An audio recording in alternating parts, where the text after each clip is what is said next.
वज़ीनतुन, और ये दुनिया तो जीनत की जगह, बनाने और संवारने की जगह। मुफस्सिरीन इस आयत के टुकड़े के बारे में कह रहे हैं कि अल्लाह रब्बुल आलमीन इस आयत के ज़रिए इशारा कर रहा है इंसान की जवानी की जानिब। जब इंसान जवान हो जाता है, जब उसे सूझबूझ आ जाती है, इंसान अपने आप को बनाते फिरता है, वो ज़ेबो ज़ीनत का इजहार किया करता है, अपने आप को हमेशा वो बनाया और संवारा करता है। व तफाखुरुम बैनकुम, और ये दुनिया की जगह, आपस में फ़ख्र करने की जगह, एक दूसरे पे फ़ख्र इंसान करता है, एक दूसरे पे अपनी फजीलत जताने की कोशिश किया करता है। व तकासुरुन फिल अमवालि वल औलाद, और ये दुनिया की ज़िंदगी आपस में माल के सिलसिले में और औलाद के सिलसिले में एक दूसरे से सबकत कर जाने की जगह, उसमें फजीलत जताने की जगह है। आप देखो, इंसान की जब उम्र निकल जाती है और वो बुढ़ापे की उम्र में होता है, तो कभी कभी लोगों पे फ़ख्र करता है कि हमारी औलाद तुम्हारी औलाद से ज़्यादा सक्सेस है, हमारी औलाद तुम्हारी औलाद से ज़्यादा कामयाब है। इंसान आखिरी उम्र में अपनी औलाद पे एक दूसरे पे फजीलत जतलाता है। अल्लाह रब्बुल आलमीन ने आयत की इस टुकड़े के ज़रिए इशारा किया है इंसान के बुढ़ापे की जानिब। ये बाज़ मुफस्सिरीन का कहना है। अब इतनी बातें बयान करने के बाद कुरान मजीद से 2 आयतें रखी हैं जवानी की अहमियत बताने के लिए। अब मैं आपको ये बताना चाहूँगा कि नौजवानों की तरबियत अगर करना हो तो हम उनकी तरबियत कैसे कर सकते हैं। इसके लिए नौजवानों को उन्हें ये बताना पड़ेगा कि आप के लिए कौन सी चीज़ें नुकसानदेह हैं, आपके बिगड़ने के असबाब क्या हैं। आम तौर पे जब इस मौजू पे कोई बात करना हो ना, तो एक सबसे बड़ी बात जो जहन में आती है लोगों के, वो ये आती है कि नौजवान जो बिगड़े हुए हैं तो इसका मतलब वो लड़की और लड़की के चक्कर में फंसे हैं और एक दूसरे से बात करते हैं, ज़िनाकारी। बस इसी एक माना मफहूम को लोग ये समझ बैठे हैं कि ये नौजवानों का बिगाड़ है। टोटल ये नौजवानों का बिगाड़ नहीं है। ये नौजवानों के बिगाड़ का एक हिस्सा तो हो सकता है कि इंसान बिगड़ा है। एक वजह यह भी है कि वो लड़की के चक्कर में है, वो ज़िनाकारी के चक्कर में और इस चक्कर में रहता है, वरना इसके बहुत सारे असबाब हैं। अब एक एक करके मुख्तसर मैं आपके सामने बात करूंगा। सबसे पहली जो वजह मैं आपके सामने रखना चाहूँगा, अपने वक्त को फजूल में ज़ाय और बर्बाद करना। आप देखिए मोबाइल का गलत इस्तेमाल किस तरीके से आज के नौजवान कर रहे हैं। बिला ज़रूरत, अगर कोई ज़रूरत है, इंसान व्हाट्सअप खोले, फेसबुक खोले, इंस्टाग्राम चलाए, ज़रूरत बंद हो जाए, ख़त्म हो जाए, इंसान बंद करके उसको ऑफ करके रख सकता है।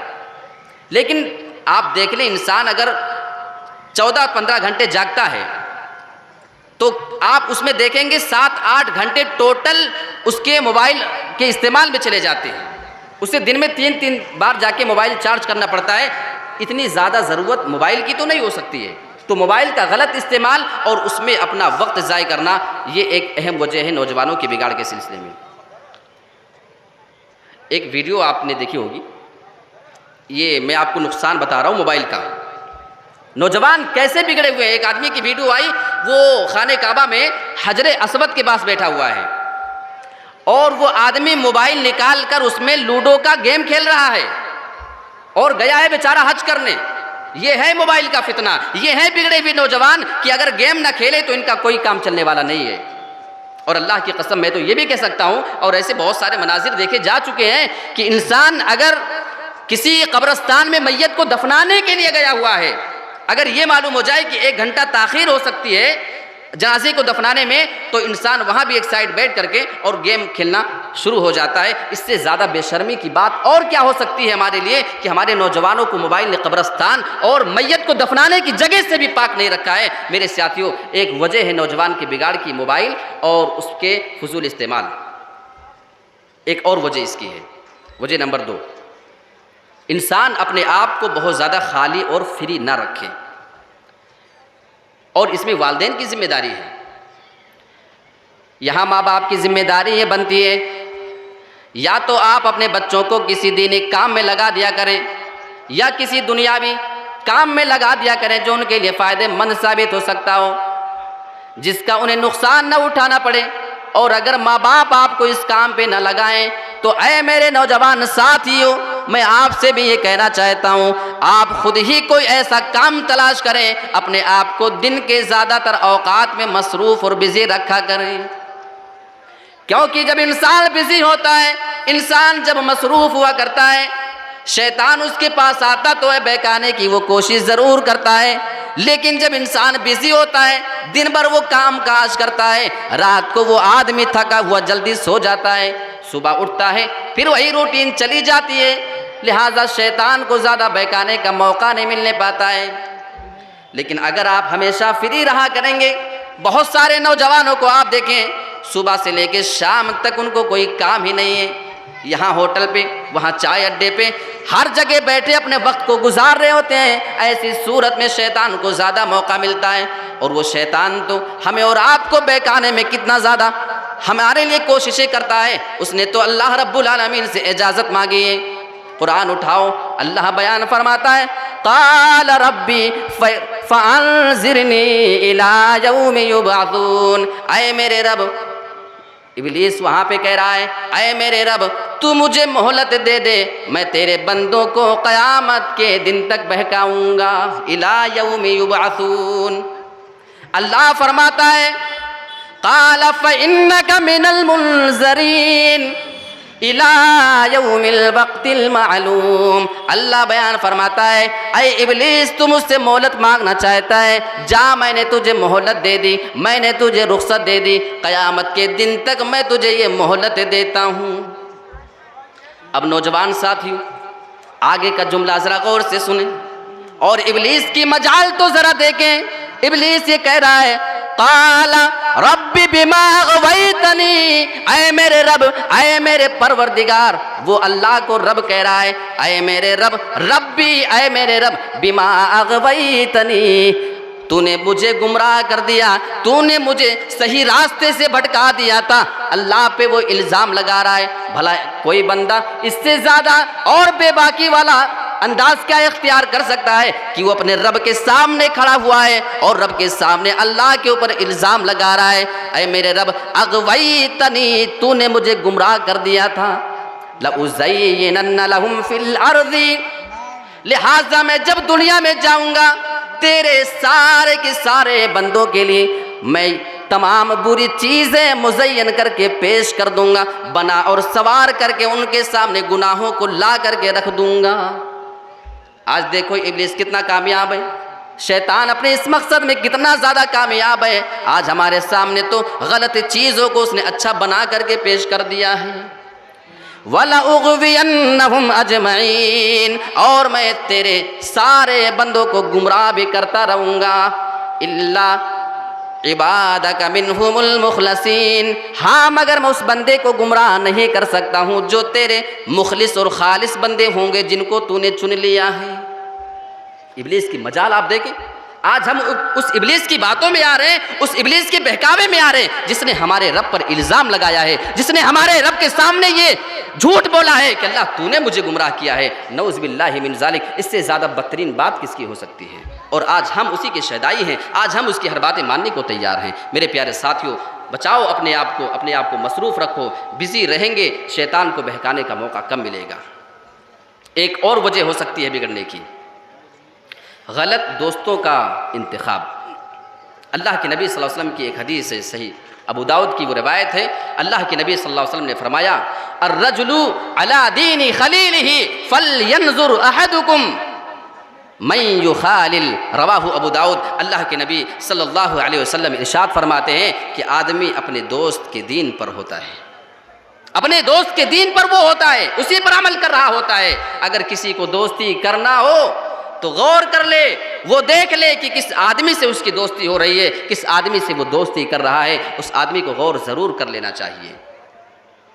बाज़ सलफ़ में से एक किसी सलफ़ का कौल है, अस्साहिबु साहिबुन, ये साहिबुन जो सीन से बाद में आया, दोस्त खींचने वाला होता है।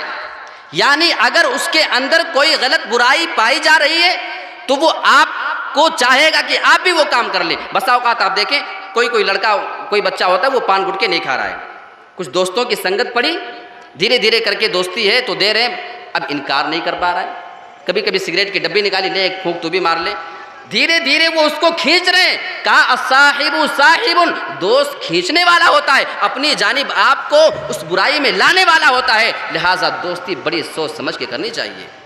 एक बहुत ही बेहतरीन बात बताऊं आपको, बुरे दोस्त का नुकसान इससे ज़्यादा क्या हो सकता था। सही बुखारी और सही मुस्लिम के अल्फाज हैं। वक्त है अबू तालिब के इंतकाल का। अल्लाह के नबी सल्लल्लाहु अलैहि वसल्लम के प्यारे चचा, अल्लाह के नबी के बड़े अजीज़, आपके दिल के बड़े करीब थे और अल्लाह के नबी चाहती थे कि ये ईमान ले आएँ, अभी तक ईमान न लाए थे। अल्लाह के नबी जनाब मोहम्मद रसूलुल्लाह उनके पास जाते हैं, उनके इंतकाल के वक्त उनके पास जाते हैं और ये जुमला कहते हैं, या अम्मी कुल ला इलाहा इल्लल्लाह, ऐ मेरे चचा आप एक मरतबा कलमा पढ़ लीजिए, कलिमतन अशहदु लका बिहा इंदल्लाह, ये कलमा आप अपनी ज़बान से एक बार कह दीजिए, अशहदु लका बिहा इंदल्लाह, मैं आपके लिए अल्लाह रब्बुल आलमीन के यहाँ गवाही दे दूँगा। हो सकता था ना कि नबी की बातें, हो सकता था भतीजे की बातें उनके जहन में बैठ जाती, लेकिन उनके दो दोस्त वहाँ पे मौजूद हैं, अबू जहल और अब्दुल्ला बिन अबू उमैया। ये अबू तालिब की दो बड़े बदतरीन दोस्त थे। एक तरफ अल्लाह के नबी उनको पैगाम दे रहे हैं, आप एक बार कलमा पढ़ लीजिए, अल्लाह के नबी से ज़्यादा हिदायत देने वाला इस दुनिया में कोई नहीं। अल्लाह रब्बुल आलमीन ने आपको हादी बना कर भेजा है, आपके ज़रिए अल्लाह ने बहुत सारे लोगों को हिदायत दिया है। सारी दुनिया के अंदर आज हिदायत अगर फैली है तो अल्लाह के नबी जनाब मोहम्मद रसूलुल्लाह की वजह से फैली है। हिदायत देना तो अल्लाह का काम है, लेकिन अल्लाह ने नबी के ज़रिए न जाने कितने लोगों को ईमान नसीब कर दिया, न जाने कितने लोग हिदायत पे आ गए। वहीं पे उनके दोस्त मौजूद हैं, वो कहते हैं, ऐ अबू तालिब, क्या आप अपने भतीजे के कहने की वजह से अपने बाप दादा के दीन से फिर जाओगे? क्या उनके धर्म से आप हट जाओगे? क्या अपने इस भतीजे के दीन को कबूल कर लोगे? इतना सुनना था। यहाँ नबी बार बार कह रहे हैं, ऐ मेरे चाचा, एक बार, बस एक बार आप ये कलमा पढ़ लें, मैं आपके हक में रब से गवाही दे दूंगा, मैं अल्लाह रब्बुल आलमीन से बात कर लूँगा। लेकिन मेरे प्यारे साथियों, बुरे दोस्तों का नुकसान तो ज़रा देखो, वहाँ पे बार बार वो आर दिला रहे थे, बार बार वो शर्म दिला रहे थे, ऐ अबू तालिब, क्या तुम अपने दीन से फिर जाओगे? आखिर में इंतकाल के वक्त उनकी ज़बान से जो जुमला निकलता है, मैं अपने बाप दादा के दीन पर मरता हूँ। कितना बड़ा नुकसान हुआ उस बुरे दोस्त का। लिहाजा कहते हैं कि इंसान फलयंजुर अहदुकुम मन युखालिल, अल्लाह के नबी ने फरमाया दोस्ती करना हो तो बहुत सोच समझ के करना, ये कोई मजाक का काम नहीं है कि चलो जिसके साथ मर्जी रह सकते हैं। तो ये बिगाड़ का एक अहम सबब है। दोस्तों में अच्छे दोस्त का इंतखाब होना चाहिए, बुरे दोस्त का इंतखाब आपको बिगाड़ की जानिब लेकर के जाता है। एक और चीज़ है, नशे आवर चीज़ों का इस्तेमाल, जो चीज़ें नशा वाली हों, पान, गुटखा, तंबाकू। बहुत सारे नौजवानों को मैं देखता हूँ, बेचारे मुंबई से आते हैं, पूछो कितने हज़ार कमाते हो? बोलते 15 से 20 हज़ार। ठीक है, बहुत मेहनत से। क्या काम करते हो? अरे मत पूछो, पूरे दिन पसीने में। हाँ, अच्छा, फिर तो इतने मेहनत से कमाए हुए पैसे बड़े सेफ रखते होंगे आप तो 1 रुपया फजूल का जाने नहीं देते होंगे। लेकिन आप ऐसे नौजवानों के बारे में पता करें, रोज़ाना कम से कम, गिरी से गिरी हालत वाली बात बता रहा हूँ, कम से कम 50 रुपये का गुटखा तो कोई खा ही लेता होगा। अगर एक बंदा सिर्फ रोज़ाना, ज़्यादा नहीं, बस सिर्फ कम से कम 50 रुपये का गुटखा खा ले, एक हफ्ते में वो 1500 रुपये का गुटखा खा लेगा। एक महीने में 1500 का गुटखा खाएगा। एक साल में कितने का खाएगा? 18,000 रुपये का। और अगर कहीं यही हिसाब किताब चलता रहा और 5 साल तक ऐसे ही खाता रहा रोजाना, 5 साल तक, तो जानते हैं 5 साल में वो कितने का गुटखा खा लेगा? 90,000 रुपये का। बस ये तो मैं छोटा सा हिसाब आपको समझा रहा हूँ, वरना कितने लोग हैं जो महीने में 3-3, 4-4। एक मेरा दोस्त था, मैंने उससे कहा कि कितने का गुटखा खा जाते हो? बोला कि 100 रुपया तो लगभग रोज़ खा ही जाता हूँ। तो मैंने ऐसे हिसाब जोड़ के उसको बताया। मैं बोला इसका मतलब ये हुआ कि 5 साल में तुम अपने 2 लाख रुपया तो गुटखे खा के थूक दोगे, और काम करते हो खून पसीने वाला। अब बहुत से हमारे यहाँ के गरीब होते हैं, हम लोग समझते हैं कि वो गरीब है और वो भी अपने आप को गरीब कहता है। हाल ये है कि रोज़ाना वो 10 गुटखे खाया करता है। मेरी नज़र में गुटखा खाने वाला कभी गरीब नहीं है। अरे भाई, जो हर महीने 2,000 रुपया, 1,500 रुपया गुटखे खाकर थूकता है, वो गरीब कैसे हो सकता है? हो ही नहीं सकता है। झूठ बोल रहा है वो आदमी, आप उसे गरीब ना समझें, आप उसका ताउन हरगिज़ ना करें अगर कोई ऐसा बंदा है। लिहाजा ये नशे आवर चीज़ बड़ी ख़तरनाक है। तो नशे आवर चीज़ का इस्तेमाल ये एक अहम सबब है बिगाड़ का। एक और चीज़ है वक्त पर शादी और ब्याह ना करना, ये बहुत अहम सबब है। और इसके बारे में तो अल्लाह के नबी ने बाकायदा आर्डर किया हुआ है। आप उठाएं सही मुस्लिम किताबुन निकाह का चैप्टर, या माशर शबाब मन इस्तताअ मिनकुमुल बाअत फल्यतज़व्वज, ऐ नौजवानों की जमात, तुम में से जो शादी करने की ताकत रखता हो, फल्यतज़व्वज, तो वो आदमी फिर शादी कर लिया करे। यहाँ अल्लाह के नबी ने लफ्ज़ बाआ का इस्तेमाल किया है और उलमा लिखते हैं कि बाआ के अंदर सिर्फ दो चीज़ें आती हैं। एक तो वो जिस्मानी तौर पे इतना लायक हो, इस कदर वो जिस्मानी ताकत रखता हो कि अपनी बीवी का हक़ अदा कर सकता हो, और दूसरे वो आदमी इतना कमा लेता हो, इतना कमा लेता हो कि वो आदमी अपनी होने वाली बीवी का पेट पाल सके, उसके खर्चे बर्दाश्त कर सकता हो। अगर किसी के अंदर इतने ज़्यादा ताकत हो जाए, अल्लाह के नबी फरमा रहे हैं फल्यतज़व्वज, उसे शादी कर लेना चाहिए। क्या वजह है? वक्त पे शादी करने का फ़ायदा क्या मिलेगा? अल्लाह के नबी बयान फरमाते हैं फ़इन्नहु अग़द्दु लिलबसरि व अहसनु लिलफ़र्ज, अगर कोई वक्त पर शादी कर लिया करेगा, ये उसके नज़र को भी झुका देगी, उसकी शर्मगाह की भी हिफाजत हो जाएगी। तो वक्त पर शादी कर लेना ये एक अहम वजह है इंसान को बुराई से रोकने का। और अगर वक्त पर शादी ना की जाए तो इंसान फिर धीरे धीरे बुराइयों की तरफ जाता है, ये उसके बिगाड़ का सबब बन सकता है। चूँकि मैं वक्त की पाबंदी करते हुए चल रहा हूँ, इसलिए हर पॉइंट पे थोड़ा थोड़ा ही बोल पा रहा हूँ, ज़्यादा नहीं। एक और वजह है इंसान की बिगाड़ का, नज़र की हिफाजत ना करना और शर्मगाह की हिफाजत ना करना। जी, और अल्लाह रब्बुल आलमीन ने सूरे नूर के अंदर आयत नंबर 30 में इसी बात की जानिब लोगों को इशारा किया है। कुल लिल मुअमिनीना यग़ुद्दू मिन अबसारिहिम व यहफ़ज़ू फ़ुरूजहुम ज़ालिका अज़का लहुम, ऐ मेरे नबी, आप मोमिन मर्दों के दरमियान ऐलान कर दीजिए, आप इन्हें ये बतला दीजिए, यग़ुद्दू मिन अबसारिहिम, ये अपनी नज़रों की हिफाजत किया करें, व यहफ़ज़ू फ़ुरूजहुम, और ये अपनी शर्मगाहों की हिफाजत किया करें। आप इस आयत को देखो और जो हदीस मैंने आपके सामने इसके पहले पेश की, सही मुस्लिम के अल्फाज पे आप गौर करो। अल्लाह यहाँ पे बयान फरमा रहा है, ऐ मेरे नबी, आप लोगों को दो काम के बारे में बता दीजिए, नज़र की हिफाजत कर लिया करें और अपनी शर्मगाह की भी हिफाजत कर लिया करें। ये कैसे होगा?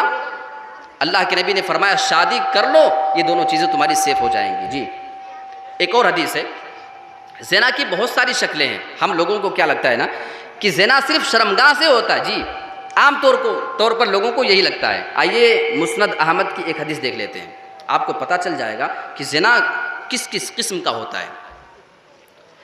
अल्लाह के नबी जनाब मोहम्मद रसूलुल्लाह इरशाद फरमाते हैं फल ऐनान तज़नियान व ज़िनाहुमन नज़र, इंसान की दोनों आँखें भी ज़िना करती हैं। आँखों का ज़िना यह है कि इंसान अपनी आँखों से किसी गलत चीज़ को देखता है। वल यदान तज़नियान व ज़िनाहुमल बत्शु, और इंसान के दोनों हाथ भी ज़िना करते हैं। दोनों हाथों का ज़िना ये है कि इंसान अपने हाथों के ज़रिए किसी गलत चीज़ को छूता है, टच करता है। अब आप इसमें बहुत सारी चीज़ें जोड़ सकते हैं। वर्रिजलान तज़नियान, इंसान के दोनों कदम भी ज़िना किया करते हैं। वज़िनाहुमल मशियु, और इंसान के कदम का ज़िना यह है कि इंसान अपने कदम के ज़रिए किसी गलत जगह पे चल करके जाता है। वल्फमु यज़नी, इंसान का मुँह भी ज़िना करता है। वज़िनाहुल क़ुबल, इंसान के मुँह का ज़िना यह है कि इंसान अपने मुँह से किसी भी गलत चीज़ को छुए, उसको टच करे। अब आगे अल्लाह के रसूल फरमा रहे हैं वल क़ल्बु यहवा व यतमन्ना, जब इतनी सारी चीज़ें हो जाती हैं, इंसान अपनी नज़र से गलत चीज़ को देख लेता है, हाथों से छू लेता है, पैर से चल करके चला जाता है और जब उससे मुंह को लगा लिया करता है, अब इसके बाद ये मरहला आता है कि दिल में उसके आरज़ू होती है, उसका दिल आरज़ू करता है और तमन्नाएँ करता है उस काम को करने के लिए।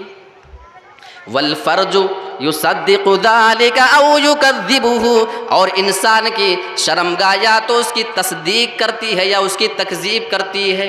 यानी शर्मगाह या तो ज़िना कर लेती है या इंसान को ज़िना से बचा लिया करती है। आगे मरहला जा कर के यहाँ शर्मगाह का आता है। इससे पहले ये सारे ज़िना, इसके बारे में हम नौजवान कभी गौर क्यों नहीं करते हैं?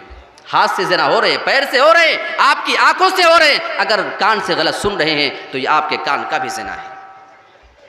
आगे बिगाड़ का एक और जो सबब हो सकता है, उसकी जो वजह हो सकती है,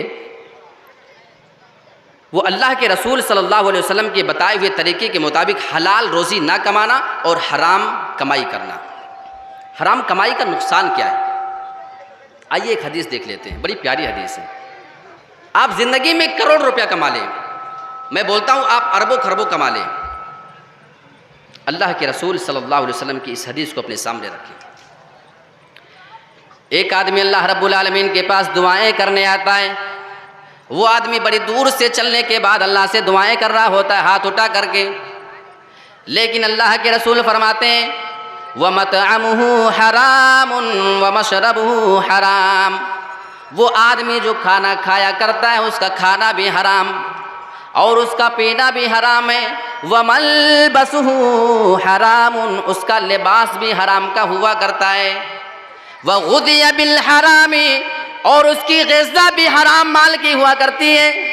जो भी चीज़ें वो खा करके बड़ा हुआ है, उसकी नशोनुमा जिस ग़िज़ा पे हुआ करती है वो भी हराम की हुआ करती है। अल्लाह के नबी फरमा रहे हैं वो आदमी अल्लाह के सामने हाथ उठा करके दुआएं करता है, अल्लाह के सामने गिड़गिड़ा करके वो दुआएं करता है, चाहे वो खाने काबा के अंदर जा करके दुआएं कर लें, चाहे वो हजर अस्वद के पास बैठ कर दुआएं कर लें। अल्लाह के नबी फरमा रहे हैं फ़अन्ना युस्तजाबु लिज़ालिक, तो अल्लाह उसकी दुआ को कबूल कैसे करेगा जब वो आदमी खाता हराम का है, पीता भी हराम का है, पहनता भी हराम का है, तो उसकी दुआ कबूल हो तो कैसे हो?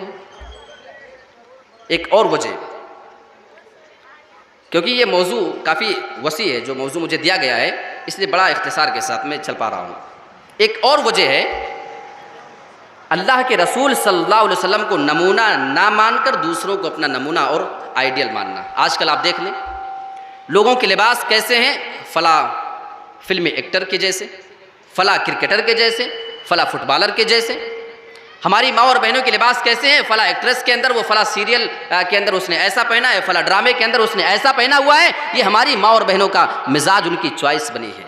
अफसोस है कि जिन माँ और बहनों की आंखों से आज तक कभी हालत नमाज में सजदे की हालत में आंख से आंसू नहीं गिरे हैं, उनकी आंखों में आंसू आता है तो कब आता है जानते हैं? वो ड्रामे देखकर, वो सीरियल देखकर वो इतनी सीरियस हो जाती हैं कि सिसकियां ले रही होती। आप जाकर देखें पूरी आंखें उनकी नम है। मेरे प्यारे भाइयों, जिस कौम की ख़वातीन का ये हाल हो कि उनकी आंखों से रब्बे कायनात को याद करने के बाद नहीं, सजदे में सर रखने के बाद कभी उनकी आंख से आंसू तो नहीं आता है, उनकी आंखों से आंसू आता है। तो ये सीरियल और ड्रामे और फिल्में देख करके फिर ऐसी माँ और बहनों के जन्म से फिर नौजवान जो पैदा होने वाले हैं और जो आने वाली नस्ल है वो फिर सलाहुद्दीन अय्यूबी कैसे बनेगी, वो अबू बकर सिद्दीक कैसे बनेगी, वो उस्मान गनी कैसे बनेगी? मेरे प्यारे साथियों, फिर ऐसी कौक से यही सारे लोग ही जन्म लेंगे जो हमारे और आपके सामने नज़र आ रहे हैं। क्योंकि वक्त मेरा ख़त्म हो चुका है, बातें बहुत सारी थीं। अल्लाह रब्बुल आलमीन से हम दुआ करते हैं कि परवरदिगार कही गई तमाम बातों पे हमें और आप तमाम हज़रात को अल्लाह रब्बुल आलमीन अमल करने की पूरी तौफ़ीक़ अता फ़रमाए। आमीन। व आखिरु दअवाना अनिल हम्दुलिल्लाहि रब्बिल आलमीन। वस्सलामु अलैकुम व रहमतुल्लाहि व बरकातुहू।